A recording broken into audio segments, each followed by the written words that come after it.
Happy Friday and welcome to Sit Call. Today we have a special guest, the battalion commander of the 6th Medical Recruiting Battalion, Lieutenant Colonel Davin Bridges. Good morning, sir, and thank you for being here today. Hey, good morning. Thank you so much for having me on. And from our team here at Valencia Medical Recruiting Station, we have Sergeant First Class Michelle Phillips. Hi, good morning. Sergeant First Class Michael Cube. Morning. And myself, Staff Sergeant Scott McMenemy. Sir, would you please begin by telling us and our viewers a little bit about yourself?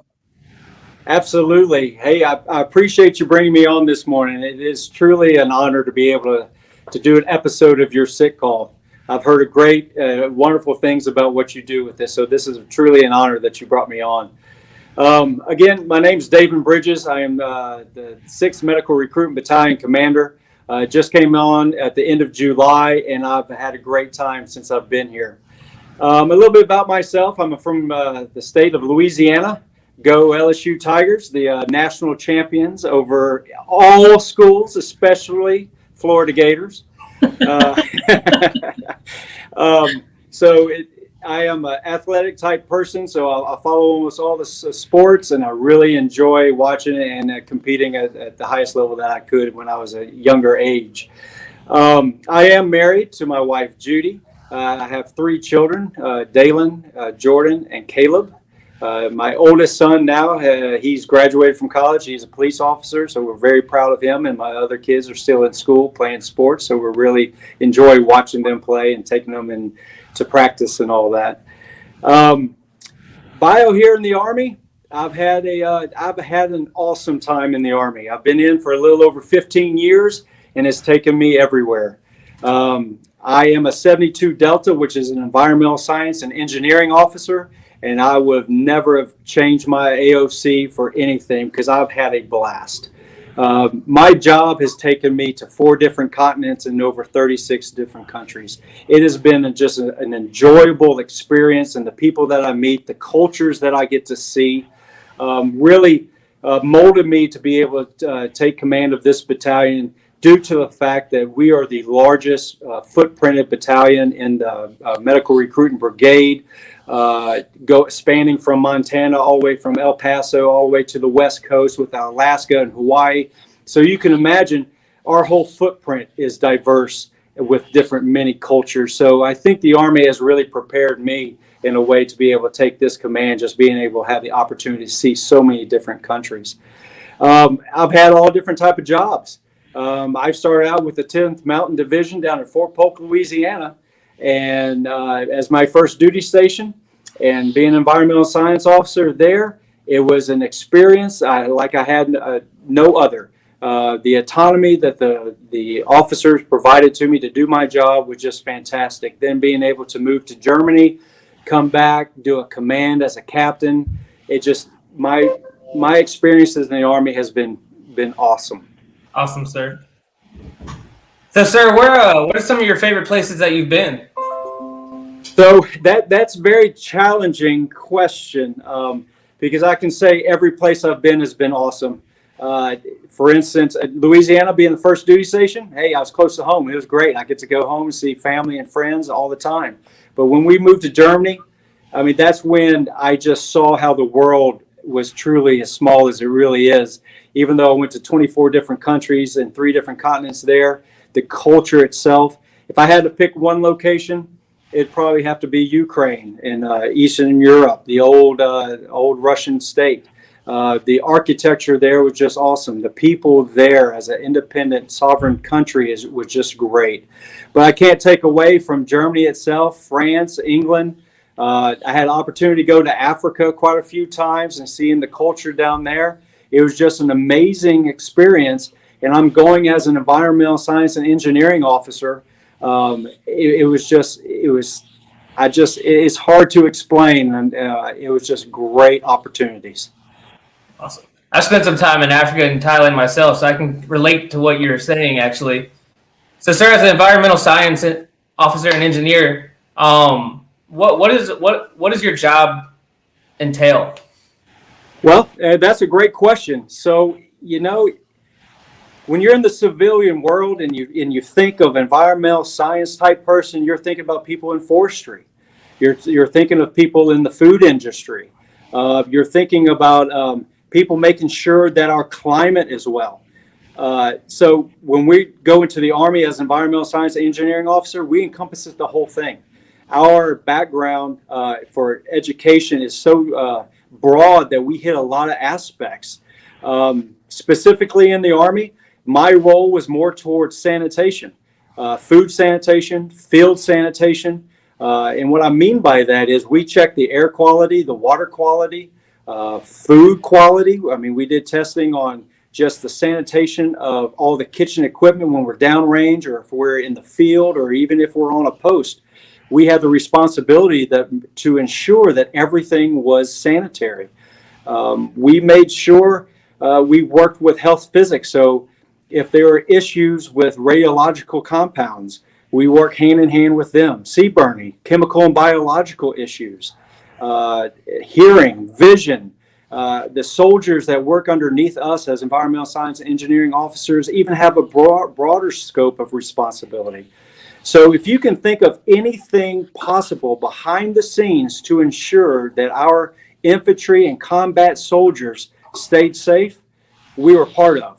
Where they slept, where they ate, where they had to use the restroom for latrines. I mean, all that behind the scenes, we were in charge of it to ensure that they had all of that dress right dress, or in layman's terms, they had it all straightforward, that they didn't even have to worry about it, so they could focus on their mission. So our mission was extremely important, especially when we're downrange at war, or even back at in any of our posts that we're affiliated with. Oh, sir, you talked about working as a civilian for 10 years. How did you come to the decision to join the Army? So I was an educator. I taught high school. I taught college. I had a master's degree already in organic chemistry. I did forensic sciences. I worked as a chemist. I just couldn't find my niche. I joined the Navy Reserves. I really enjoyed it. And I was getting a little bit older. And I said, you know what, I've got to find something that really is going to fit me for my career. I was athletic. I played ball in college. I wanted to be outside.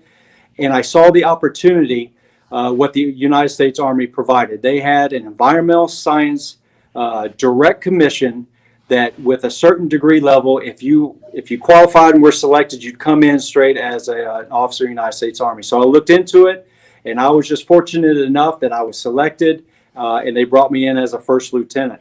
And I've never turned back. It was the best decision I ever made in my life. So, sir, you said that you've been in a lot of different commands and everything. What type of positions have you been assigned in? So, at the lowest level of a brigade, I was the environmental science and engineering officer for the brigade, the 4th Brigade, 94th BSB, which BSB is the Brigade Support Battalion. So my role with one other sergeant was to take care of a whole brigade for all those aspects that I already talked about: food sanitation, field sanitation, training, making sure they had quality water to drink, that we were not tearing up the environment. We had to work with other locations to make sure that when we came in, we did not destroy things as environmentally, and when we left, we didn't destroy things environmentally. So that was a great opportunity to be able to get my hands wet as my first job in the United States Army. So really wrap myself around the environmental part of my job. Secondly, I went over to Germany and Landstuhl in Public Health Command Europe.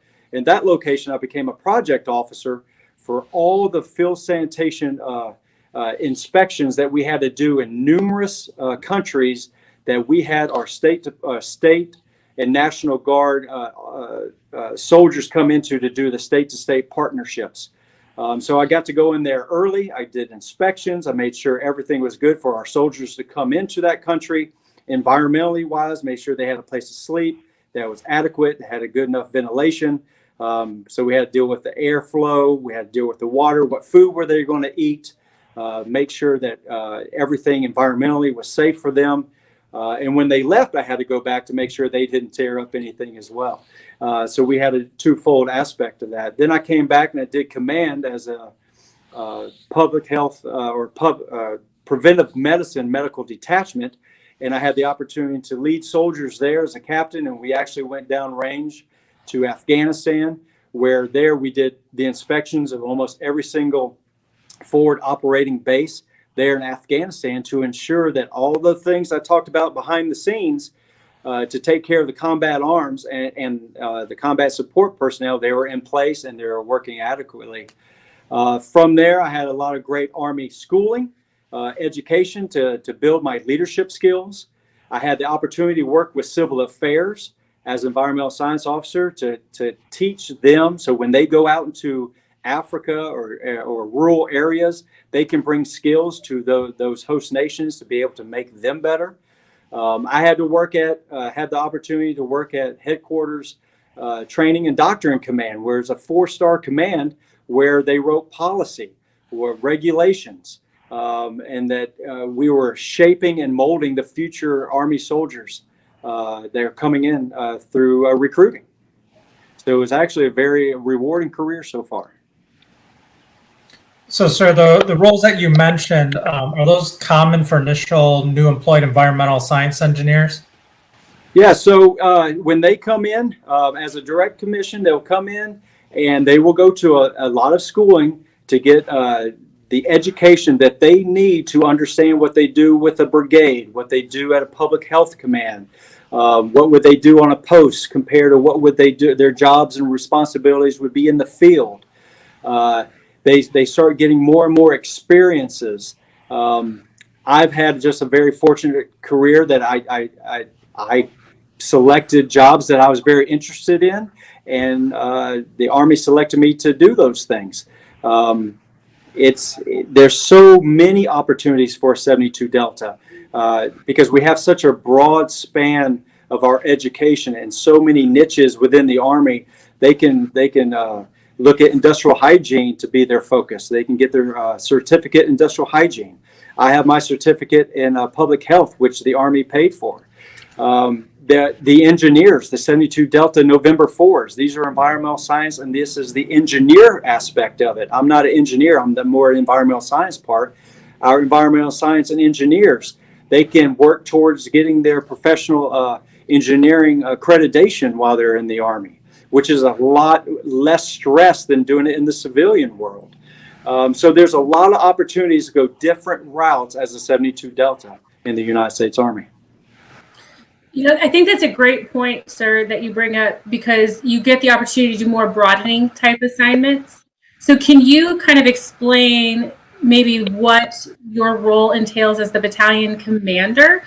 Because that's not necessarily, I don't want to say it's broadening, but it's broadening, but it's not necessarily directly related to the profession. Can you kind of explain that and maybe why that's important for somebody to have that type of a role?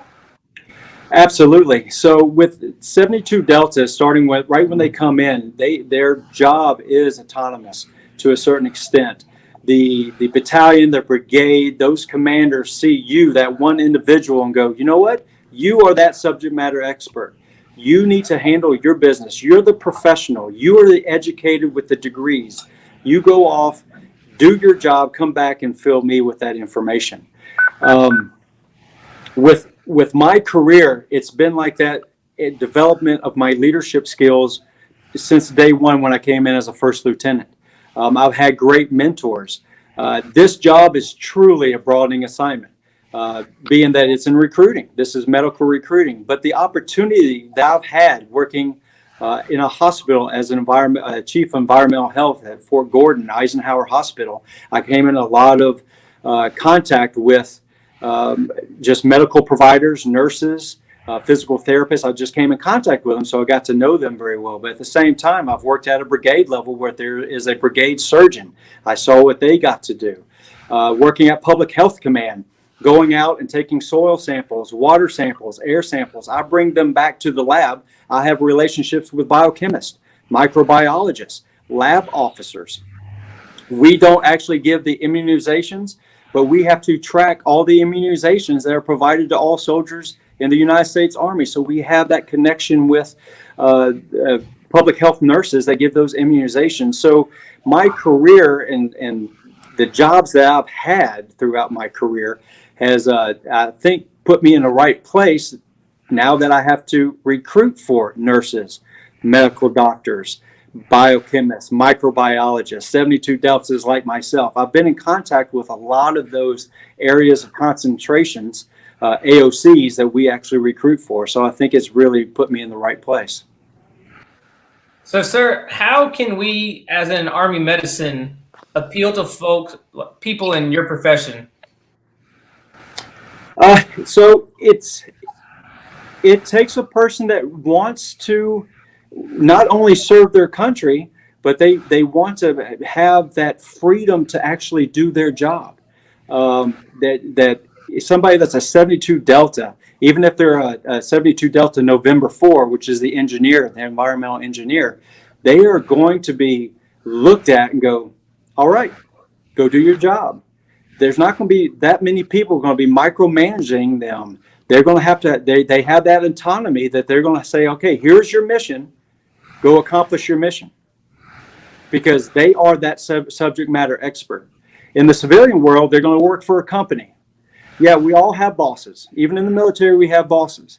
But our bosses, we have to make phone calls to them. We have to let them know, hey, in the environmental science, public health arena, we'll call them up for guidance. But other than that, you are that subject matter expert. If you truly want that freedom to be able to do your job and do it well and make a difference without somebody hovering over you, 72 Delta November 4s or 72 Deltas in general, that's the best route to go, because you are that subject matter expert almost every location that you do in the United States Army.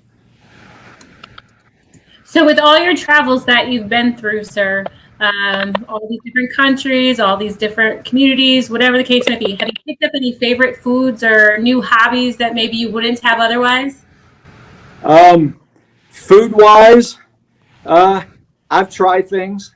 I was a little daring at times and tried some things. Usually with a lot of my countries being in the Europe realm, most of the food was really, really good. So I can't really pick one. Going into Africa, of course, being public health and food sanitation, you see things a little bit differently. So I was a little bit more skeptic at times. But at the same time, hey, when you got to eat, you got to eat. So you pick and choose accordingly through the education and the knowledge and experience that you have. The Navy took me over to Korea, so I had the opportunity to eat some of the food there. So I can't say I have one specific food that's better than the other, but living actually in Germany, I do love my schnitzel and the Fritz there. It's quite tasty that I can't find too many places here in the United States. That's awesome. Okay, sir, we have time for one more question this morning. And again, I express, our gratitude for you taking time out of your schedule to be with us today. But what would be one piece of advice that you could offer to somebody who may be considering Army medicine, whether as an environmental science or just in general? What would be the one piece of advice that you would offer? The one piece of advice I would say is being a civilian for 10 years before I came in. The civilian world is hard. The Army's hard as well. But I tell you, no matter what job somebody goes after, there's a risk involved. I would say anybody that's watching this, take the risk on the Army, because it will be the most rewarding risk that you ever took in your life. Just not for yourself, but for your family. My children, my wife have seen things that I would probably have never been able to provide to them working in the civilian sector. And on top of that, it's just the camaraderie that I get with the soldiers and the other officers, as well as the civilians and contractors that you come in contact with. I have lifelong friends due to the Army. Of course, everybody has lifelong friends when they're at school or in college. If you're in a fraternity or anything like that, that's true. But when you're actually working side by side, time and time again, with people in the Army that have your left and your right, and they have your back at all times, and you know that you can call them in a whim for help at any time, it's pleasing to know that. And you won't get that always in the civilian sector. So my piece of advice for all the areas of concentration that we recruit for is, when you're taking that risk to go to this hospital or you want to go work for this company, also think about taking the risk on the Army, because the Army will be the most rewarding that you will have. Fantastic. Thank you, sir. Thank you so much for having me this morning. Awesome, sir. We appreciate your time as from all of us as well. And with this, we'll wrap up another episode. Thank you to our viewers for tuning with us live. As always, we welcome your questions. You can comment below or on any of our other social media platforms. We hope everyone has a happy, healthy, and safe weekend. And we look forward to seeing you again next Friday at 10 a.m. here on Sick Call. Bye. Bye. Go Tigers. Bye. Again. I love it.